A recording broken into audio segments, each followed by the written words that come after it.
जादुई पेंसिल की कहानी। एक गांव में कुमार नाम का एक लड़का रहता था जो कि बहुत गरीब था, लेकिन उसे चित्र बनाने का बहुत शौक था।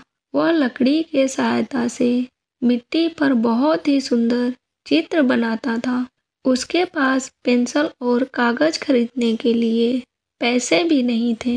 एक दिन एक बूढ़ा आदमी उसके पास आया। उसने कुशल को एक पेंसिल दी और कहा कि तुम इस पेंसिल से केवल गरीब लोगों के लिए ही चित्र बनाना, और अगर कभी मेरी ज़रूरत पड़े तो तुम इस पेंसिल की सहायता से मुझे बुला सकते हो। यह कहकर वह बूढ़ा आदमी गायब हो गया। उसके बाद कुशल ने एक आम का चित्र बनाया। आम बनाते ही वह असली आम में बदल गया। उससे कुशल को पता लग गया कि यह कोई साधारण पेंसिल नहीं है, बल्कि जादुई पेंसिल है। फिर उसने अपने परिवार के लिए कुछ अच्छे कपड़े बनाए और खाने पीने की वस्तुएं भी बनाई। अब वह उस पेंसिल की सहायता से गरीब लोगों की मदद करने लगा और गरीब लोगों को भोजन और कपड़े बनाकर देता था। जब यह बात गांव के राजा को पता लगी तो राजा ने कुशल को बुलवाया और उसने कुशल को अपने बगीचे के लिए सोने का पेड़ बनाने के लिए कहा।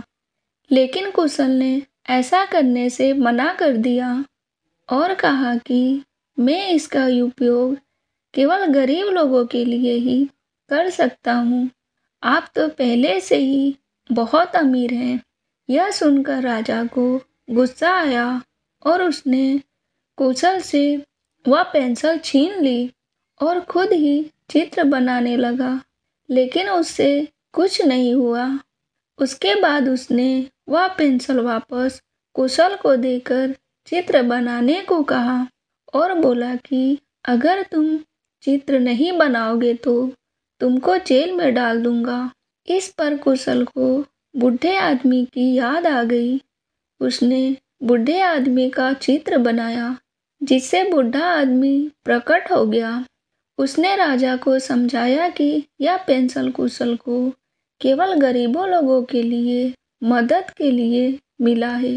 यदि इसे वह किसी अमीर व्यक्ति के लिए चित्र बनाएगा तो वह वस्तु असल वस्तु में नहीं बदलेगा।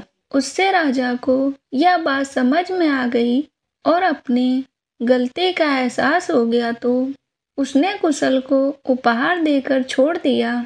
हमें लोगों की मदद करने के लिए हमेशा तैयार रहना चाहिए।